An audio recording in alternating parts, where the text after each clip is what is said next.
So guys, ito nga pala si Jokes MTV. Napadaan po siya dito sa barbershop. Mukhang pinuyat mo to ah. Hindi. Napalaban siya ngayon sa gupit kasi ngayon, linggo marami nagpapagupit. Yun yun. Secret! Walang clue. Anong oras na? Alis mo na ako. Oo.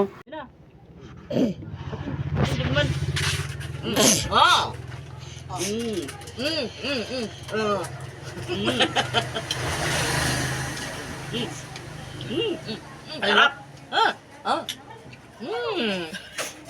Gulay na pakbit. Sarap. Sarap. Yan guys, oh, Titos sarap na isda. niya, no?